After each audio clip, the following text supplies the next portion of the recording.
తీర్మానం మంత్రి గారు ఇంకో ఇద్దరు ఉన్నారు.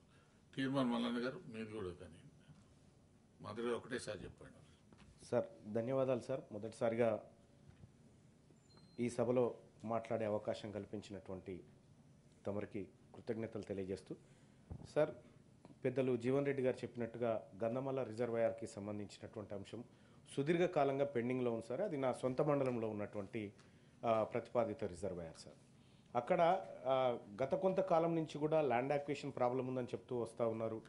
దాన్ని 9 టీఎంసీలు, ఆ తర్వాత 4 టీఎంసీలు, ఆ తర్వాత 1.5 టీఎంసీలు ఇట్లా పదే పదే మార్చుకుంటూ వస్తూ ఉన్నారు సార్. దాదాపు 7 సంవత్సరాలు గడిచింది సార్ దానికి సంబంధించిన అగ్రిమెంట్స్ పూర్తయి. కానీ నేటి వరకు కూడా గంధమల్ల రిజర్వాయర్ నుంచి ఎలాంటి ఒక కార్యక్రమం జరిగినట్టుగా కనిపించట్లేదు సార్. సో గత పాలకుల నిర్లక్ష్యమా ఏం జరిగిందనేది పక్కన పెడితే, వాస్తవానికి అక్కడ ఉన్నటువంటి ఆలేరు నియోజకవర్గానికి ఉన్నటువంటి ఏకైక ఒక పెద్ద సోర్స్ అవుతుంది సార్ గంధమల్ల రిజర్వాయర్ జరిగితే.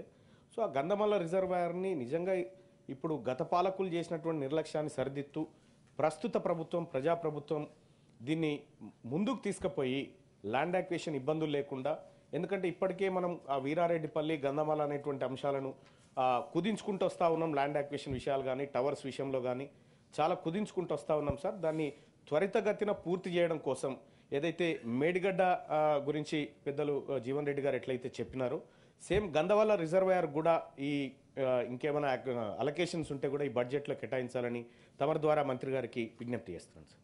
నర్సిరెడ్డి గారు.